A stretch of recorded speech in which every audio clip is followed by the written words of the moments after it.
Hi there, welcome to the Conversation Papers. After another big win for Chelsea, another show of strength for Liverpool, Manchester City arriving fashionably late to the Premier League party with their 5-0 win over Norwich. Manchester United's new model being taken back to the dealership after some engine trouble on their test drive, and Arsenal, well, being Arsenal.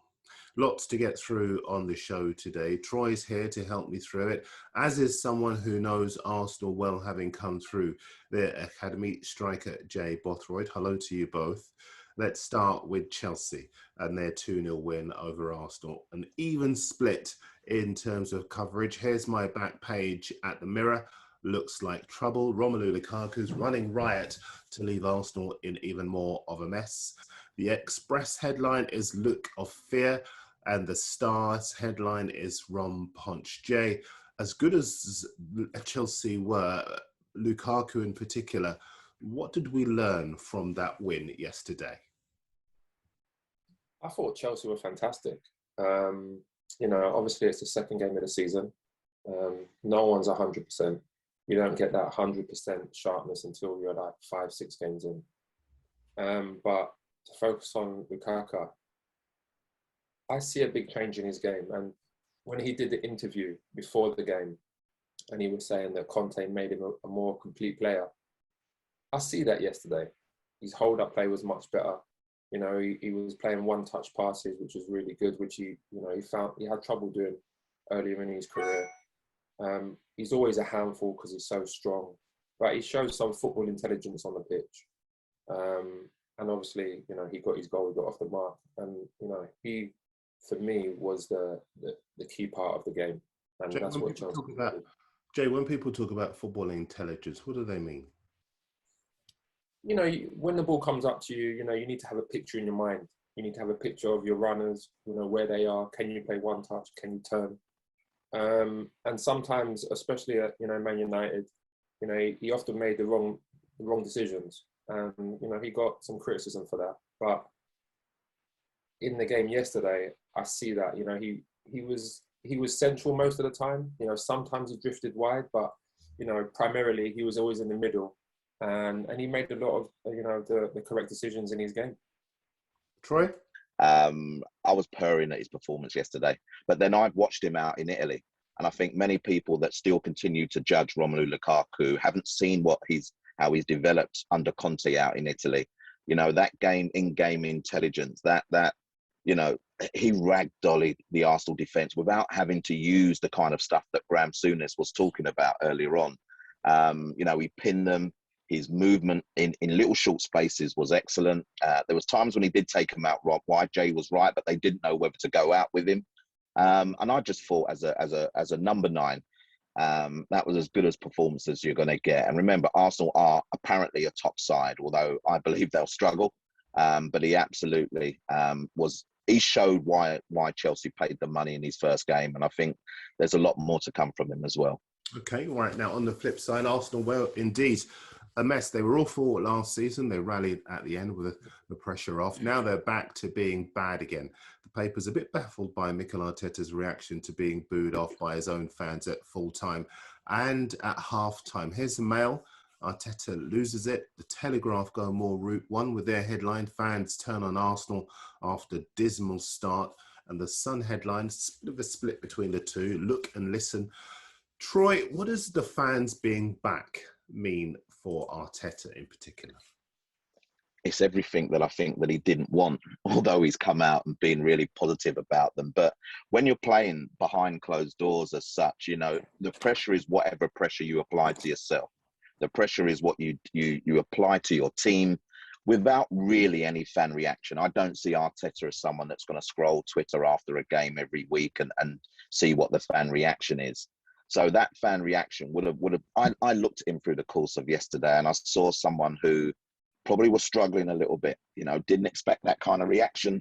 Excuse me. Probably didn't expect the kind of performance. But it chips away. The reaction chips away at you, and I think when you think they've got Man City next week as well, I think there's a little element here where maybe Arsenal and maybe the boardroom are kind of thinking, well, if we get that kind of reaction too many more times, there could be a decision to be made here because the first two performances have not been great at all. Okay, Jay, what makes Arteta's teams, he spent a lot of money, but they still are very easy to beat. What is it about them that makes them so easy to beat? Before the game even started yesterday, to me, when I see them walking out, they look defeated already. I didn't see any belief in them. Once the game started, Arteta said that he see work rate, he see desire, he see all these things that, I didn't see those things at all. I think the first 20 minutes was decent. But after that, I don't even think Chelsea got out of second gear, to be honest. I really don't. There was no real chances. Arsenal didn't create no real chances at home. But people might look and say, like 35%. Some people might look and say, hang on a minute, Saka should have had a penalty. Smith Rowe stuck out a leg, the ball across the box, only missed it by inches. Aubameyang had a shot when he came on. Some people might say, just to be a bit balanced with our analysis. Yeah, but I look at the game, and again, me being a forward, you want to have like Lukaku, that's a chance that, Smith Rowe, okay, he's stuck out a leg and, he's almost towed it in. But to me, that's not a chance. Arsenal didn't look like it's not the Arsenal of old where that a forward would get 2-3 chances in a game, Arsenal always seemed to be on the back foot. They got bullied in every department. For me, I'm an Arsenal fan. I love Arsenal. But after hearing what Arteta said yesterday, he had positives from the fans. I heard boos at halftime. I heard boos at the end of the game. To me, that doesn't sound like positivity. To me, I don't see a real identity. The teams that I grew up watching, teams that I grew up training with, there was always an aggressive mentality, especially in London derbies. Pat Rice used to encourage it even in youth team games. I didn't really see that from Arsenal. When you play against London teams, and you say that, Chelsea are now Arsenal's big rivals, Tottenham obviously rivals, but when you go on the pitch, you want to see aggression, and I know they got young players. And back then there was leaders like Tony Adams, obviously Sol Campbell, Patrick Vieira and people like that. But still, you want to see aggression. You want to see leadership intangibles from players. I didn't see that yesterday. Troy, there's a run of 6 games very quickly before they get, I think it's 6 games before they play Spurs. Could those 6 games define whether Arteta stays in the job, or do you think Arsenal will stick by him no matter what? Very quickly. I kind of think they'd stick by him. You think of the money that they've spent. So he's been given money and he spent it. Whether he spent it wisely or not is another matter. I think kind of the same as Jay. I'm looking for a mentality in the Arsenal side. I'm looking for some kind of identity. And I think we spoke about this on one of the shows last season, Darren. And I still don't see a clear identity from Arsenal Football Club. So I think he'll be given time. But I'm not sure, if you said to me out of those 6 games, what are they going to get? 18 points, what will they get? I couldn't tell you at the moment, Darren, because until they get a few of their players back and until they start to compete a little better, like Jay was saying in games, we've seen the Brentford fixture, we've seen the Chelsea fixture, and honestly, I'm not sure where Arsenal are going at the moment. A few years down the line is not good enough for fans. It needs to be immediate and it needs to happen now. Okay. Can I say one thing, Darren? Sorry. Yeah. I think you have to give him until the international break. If things are not looking good by then, for me, he's got to go. How long do you give someone? He's been there for 18 months already. He started off badly. Do you give him another whole season?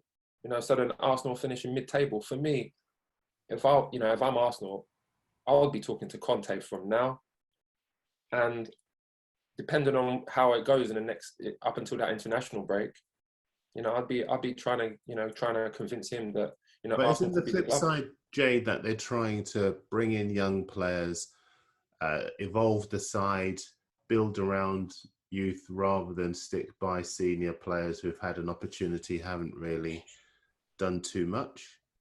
Isn't there a case to be made? Is there a case? I don't know. Is there a case to be made for sticking with what he's trying to do? again, like Troy said, I don't know what he's trying to do, but obviously, it's always good to see young players playing well. Like for me, Lakonga played really well yesterday. He was spraying balls around the pitch. He showed me that he's going to be a good player. I'm not sure about Ben White yet, but for me, I want to see players. I want to see him bring players in that is actually ready to do something right now. Yes, bring young players in as well, but you need to bring experienced players in so you can nurture those young players. When you see like people like Phil Foden coming into Man City's team, he looked like $1 million because he's playing with experienced players, and he is a great player. Don't get me wrong, but the weight of Arsenal's success or failures shouldn't be on, Saka's back or Tierney or Smith Rowe. I think that's just not the way it is. You're meant to get groomed into a first team like other young players do, like other young players at other clubs are getting that. But Arsenal, they don't have that. They don't have that guidance. Okay, I've got a feeling that we're going to be coming back to Arsenal over the next couple of weeks. Manchester City next weekend, so same time next week, guys. On the other side of North London, it's been a nightmare summer for Spurs with their manager Hunt having to rip up the side and obviously trying to stop Harry Kane from leaving for Manchester City. This is interesting. In the Sun, during Spurs' 1-0 win at Wolves, Kane came on and received a warm reception yesterday. The fans still love him, don't they, Jay? Yeah, of course. I mean, he's in my eyes, obviously, it's a toss-up between him and Lewandowski for the best striker in the world. Stop for a second. We say this every year, and then suddenly Spurs say, okay, he's worth £160 million, and everyone says, is he worth it? How could you be if he was 22, 23, then I would say, yeah, I can see him being worth that kind of money because obviously he's got his age. But, at his age now, I don't know. But then, Levy will probably be thinking, well, Grealish is 100 million. Lukaku's 97 million. What's Harry Kane then? That's the way he's probably looking at it. All right, Troy, what do you think? In regards to the price of Harry Kane? Yeah. I think you've got to remember what era we're in now, Darren, as well. And I think the chance of signing people for 200 plus million, them days are gone. You've got Bayern Munich, you've got Real Madrid out the equation now. You've got Barcelona out the equation. Those clubs that would have gone to the end of the earth to sign the best players, they cannot do that anymore. And with that, the judgment on someone's kind of price tag has to drop somewhere along the line. We're living in a different world, although sometimes I think you look at the transfers and the money being spent, we're not living in a different world. But listen, I think if Man City get to 160, they'll get him. Spurs, Troy, from Andros's time there, of course. Will they get this deal done? Will they or will Man City get the deal done? I'm not 100% sure. I think, there's not long left of the window. Levy is a very, very complicated person to deal with. If it's not right for him, it will not be right. And his football club, it will not be right for anybody. Man City, if they do not start this week by making their intentions really clear, then I don't think it will get done. And, getting done also means that Spurs bring people in as well. And I don't think you can replace Harry Kane with just one centre forward. Okay. So there's a problem there. Jay, will it get done? Yeah, again, I'm not sure, to be honest. Like Troy said, Daniel Levy is a very difficult businessman. I've been told by, other players as well. I think if it was going to get done, I think it would have got done by now. Because if they do sell him, they need to bring other players in quickly. And I think, that should have been done already if it was going to happen. But I think Man City really need a striker. And I think that showed in the last game. You can play people up front and play people as a false nine, but those players don't have strikers' instincts. That's why the best strikers in the world are the best strikers in the world, because they have those instincts. They are great finishers. And I think Man City need that if they're gonna, want to win the league again. I think it's been difficult for Harry. I think first and foremost, he should have put a clause in his contract and him and his representatives, they messed up in that area. But you know, Harry's been at the club a long time. He probably has a personal relationship with Daniel Levy. I believe that a number would have been spoken of. You know, there's reports in the paper that Harry Kane's been saying he hasn't stuck to his word. You know, he said that he would be able to leave. So I think a number would have been talked about. Otherwise, you know, he wouldn't be accusing Daniel Levy of being a liar. But because of the recent transactions with Grealish and people like that, you know, that number that they probably discussed when he was signing his contract a few years ago has now changed. And for Harry, it's a terrible situation, but for Daniel Levy, that's the business of his club. He's a businessman. In your experience, Troy, actually, I probably better ask you, Jay. I don't want to put you in trouble. In your experience, Jay, do chairmen tend to honour gentlemen's agreements? No, you know, it's a business for them. They're not going to honour it. If it doesn't make sense, they're not going to do it just because, you know, you have a friendship or you have a gentleman's agreement. If it doesn't make sense for the club, they're not going to do it. Troy? I want. Listen, I'm going to keep the focus on the player. I don't think there shouldn't be any gentleman's agreements in nowadays unless you've got something stuck down, signed and sealed. And even then, I'm not even sure if it's agreement, because sometimes the paperwork just goes in the top drawer. So this is more about, you know, yeah, you can have a conversation and think, right, okay, is that okay then? Yeah, that's okay. We'll sort that out next season. But unless, I cannot believe that 6-year deal was signed without a clause. I'll probably leave it at that. I can't believe a 6-year deal was signed at that age. Why? The thing is with Levy, to be honest with you, the thing is with Levy, he'll sign us. You'll get a 6-year deal done, and he'll rip it up a year later, and he'll sign another one, and he'll rip it up a year later.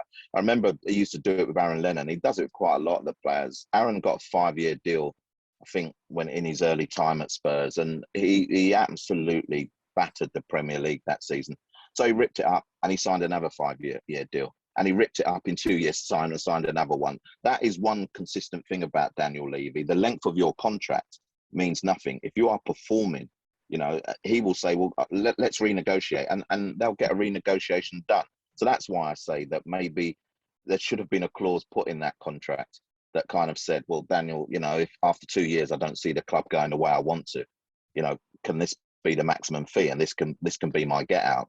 And that should have come from Harry. That doesn't need to come from Daniel Levy at all, or the club. Jay, without naming names, please, because we don't want to get sued. But have you seen what do players tend to do when they see a move slipping away, and they're desperate to force their way out of a club? What have you seen? Tell us. Obviously, you know, it can be difficult when you see a move, especially. You know, Harry, he's looking at Man City and he's thinking, you know, they're in the Champions League, they're a team that's grown all the time, they're contenders. You know, he wants to win things, major competitions. And when you see, you know, a move slipping away, you kind of want to try and force someone's hand. The only way you can force a club's hand is by doing things they're not going to like, and you're going to look like the bad guy. But if you really want to make that happen, you have to be the bad guy. There's no other way to get out.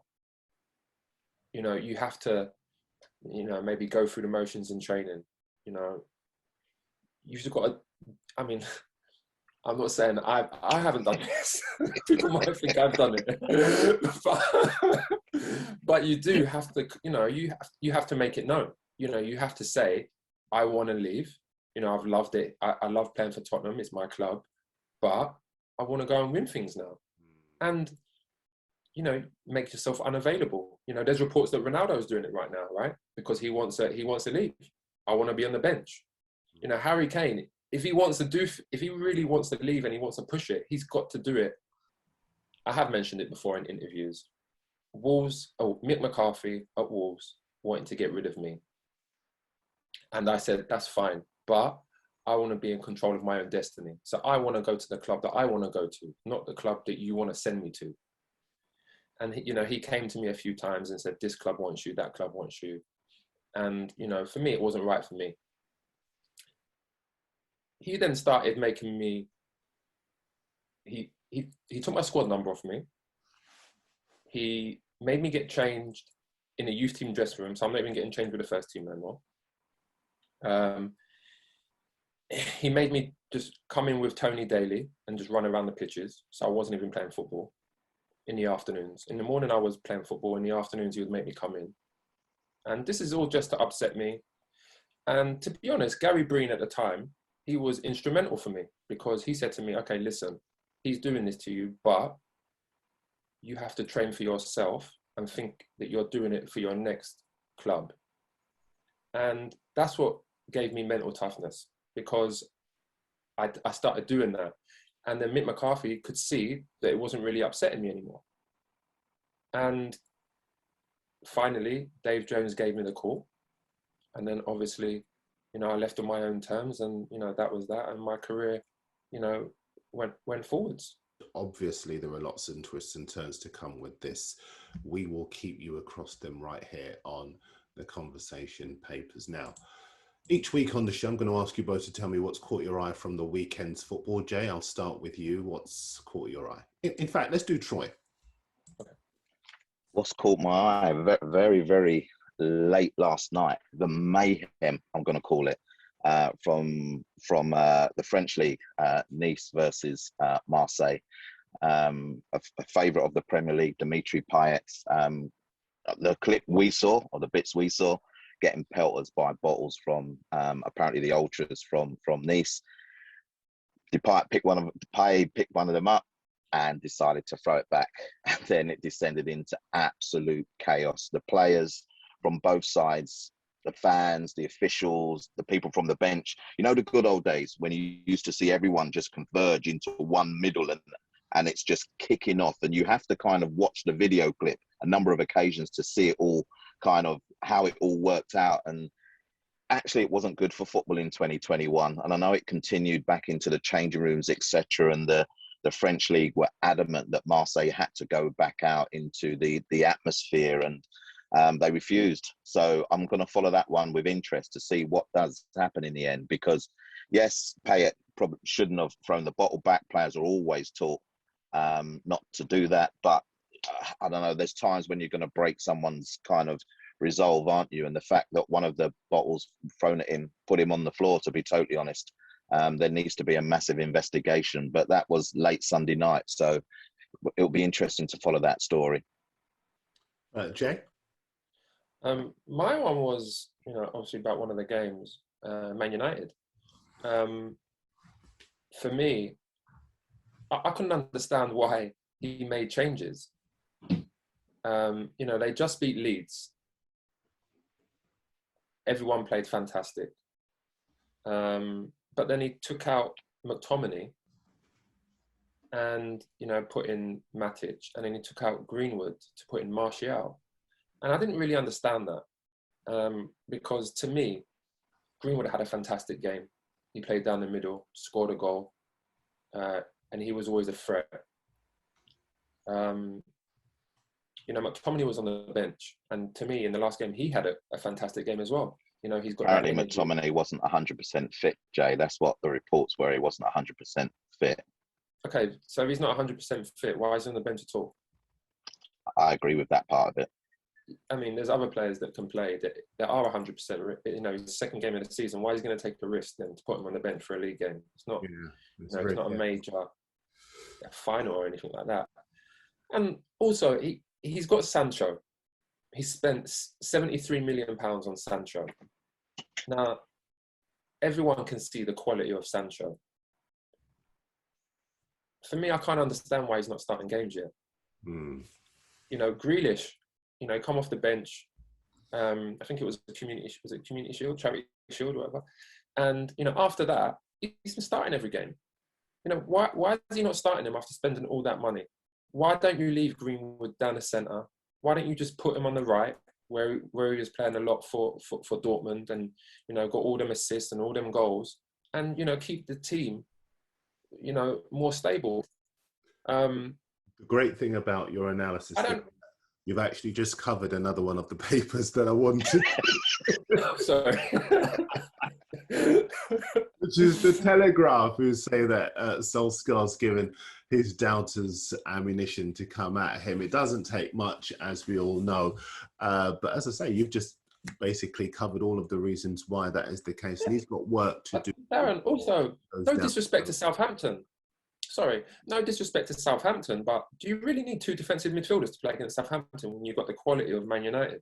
No, you I shouldn't. don't think so. No, I agree. And that's why I was a bit confused yesterday.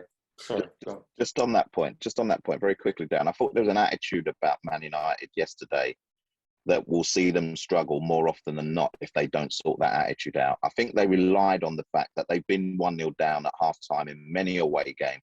They've got this fantastic record. And I think there was this kind of attitude that didn't sit well with me. Maybe Man United supporters might say something different, but to be honest, and Jay's point is absolutely right, that should have been a 3-4-5. Southampton's intensity was good. Man United lacked something yesterday. They lacked some kind of spark to get them going. And with Fernandes moaning at every time that anyone went near him, doesn't set a good precedent, and he needs to sort. He's now got too many riches, so he needs to sort that out, I think, very, very quickly. Okay. Liverpool look good, really good. Van Dijk is back, Matip's back, Gomez is back, the 18-year-old Harvey Elliott looks terrific, and Mo Salah's on fire. Here's Dom King in the mail on him. Why don't people see them as title contenders, Jay? I mean, they are title contenders, let's get it right. But I think the reason why they don't is because of their midfield, I think. And the fact that, I mean, Jota's playing really well up there. He started off really well, actually. But, they don't have like what you would call a world-class striker that you expect Liverpool to have now. And I think maybe that's why, people were kind of not writing them off, but not expecting them to win the league like that they did in previous years. I think, Liverpool's back line is amazing. For me, there's an argument you say it's probably the best. I love Trent. I think he's getting better defensively, but his distribution and his vision from the right side is just amazing. His set pieces is amazing. But, obviously they've got Salah, who's a top player, Mane's top player. But I think the part that lets their squad down is the midfield. And losing Ronaldo, I think that was a massive blow. But yeah, I think that would be the only reason for me. Okay. Jordan Henderson back for me looked good. I liked Harvey Elliott as well. I thought he picked passes really well on Saturday. He did, yeah. Troy? Yeah, there's a player who I think I could see him in Liverpool's team. I could see him in Arsenal's team. I could see him in Man United's team as well, if you want me to be really honest. And that's Basuma at Brighton. I'm surprised there hasn't been a bigger push for him from those clubs, particularly the needy clubs. And I think Jay's right. I think Liverpool are needy in that area. And I think Arsenal are needy in that area as well. And just watching his performance against Watford, kind of this all-encompassing performance of a central midfielder, being in the right places defensively, breaking things up, setting up attacks the other end. 9 days to go. I'm surprised there's not been bigger noise about him. There was at the start of the window. Maybe Brighton are asking for too much, but Ben White's gone for 50. He could do 50 and a little bit more, I think. Now we're running out of time, so very quickly, guys, your goal of the weekend. There's only one goal, isn't there? Danny Ings. Yeah, I think absolutely. That goal there was reactions, technique. I mean, I've always liked Danny Ings, to be honest. I know he's had his injury problems, but he's a real striker. That he plays on the shoulder. He's got good technique. He can he can dribble. He can finish. But yesterday's goal was just amazing. When you see the throw in, you think, it's going to be a scrappy one. Someone's, if it goes in, it's going to, be like a little toe in or something like that. And then you see Mings flick it, and then he just, pounced and bang the overhead kick, which was, it was a fantastic execution, and no keeper in the world is going to say that. It's a Danny Ings goal, isn't it? It's a Danny Ings goal, and Jay's absolutely spot on. There is only one goal this weekend, despite all the others that were scored. It's a great goal. Well, I tell you what, rather than repeat what Jay said, you start and tell me your performance of the weekend. Oh, performance of the weekend. I'd have to go the Chelsea victory, and for all the reasons that Chelsea were good, not all the reasons that Arsenal were bad. Remember, it takes two teams to make a game, and I just felt that Chelsea looked. I know we're only 2 games in, but we've seen the European Super Cup as well. Is it too early to mention the title? I don't know. After 2 games, is it wrong? No. They've just got a squad that I think will attack the Premier League now with a different kind of vigour. They've got everything in their locker. He changed them up defensively yesterday as well. I honestly think that Chelsea are going to push, and I'm going to say it's Chelsea and Man City are going to push them really, really close. And I couldn't sit here and tell you who would win it at the moment. Right. In 10 seconds, Jay? Yeah, I mean, for me, again, I'd agree with Troy as Chelsea, but for me, Lukaku. Yeah. He was the difference yesterday, and, he's really showed what he's made of. And, he's a guy that could, like Troy said, get Chelsea the title this year. Okay. Well, now, over the coming weeks, I'm going to teach you how to say Lukaku. That's a minor point. I apologise. Sorry. It's been really good to have you on. In fact, I think it's been a fabulous debut for you. Never mind Lukaku.